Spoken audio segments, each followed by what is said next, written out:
नमस्कार दोस्तों, दबंग खेसारी लाल यादव का एक बहुत बड़ा छठ सॉन्ग आया है। छठ सॉन्ग बताने से पहले तो आज दीपावली है, मेरे तरफ से हैप्पी दीपावली। तो एकदम बवाल और धमाल मचाने वाला सॉन्ग आया है। खेसारी भैया का पहले कोई पोस्टर नहीं आया, कोई टीजर नहीं आया, डायरेक्ट एकदम गीत ही आ गया। पता ही नहीं चला कि कब गाना आने वाला है। डायरेक्ट गीत आया है, अचानक से गीत आया है और एकदम बवाल और तहलका मचा के रख दिया है। लगभग ये गाना को अभी 13 घंटा हो रहा है, यानी शाम में गाना कल आया है और ये गाना ट्रेंडिंग में भी आज आ गया है। आज सुबह सुबह देख रहे हैं तो 7 नंबर पर गाना ट्रेंड कर रहा है। शाम तक ये गाना 2 नंबर या 3 नंबर ट्रेंडिंग लिस्ट में आ जाएगा। अभी म्यूजिक सेक्शन में 7 नंबर पर गाना आया है, चलो गंगा किनारे।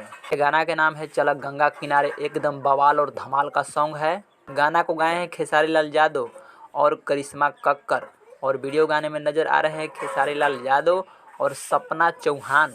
गाना लिखे हैं अभिषेक भोजपुरिया, म्यूजिक दिए हैं मोनू सिन्हा। तो गाना एकदम बवाल और झकास है। अगर सच में यार एक बार गाना को सुनिएगा तो मन नहीं भरेगा, कम से कम 4-5 बार ये गाना को ज़रूर सुनिएगा।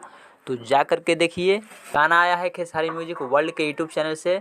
बवाल और धमाल मचाना स्टार्ट कर दिया है, तो आप भी बवाल और धमाल मचाइए और कमेंट करके बताइए कि गाना कैसा है।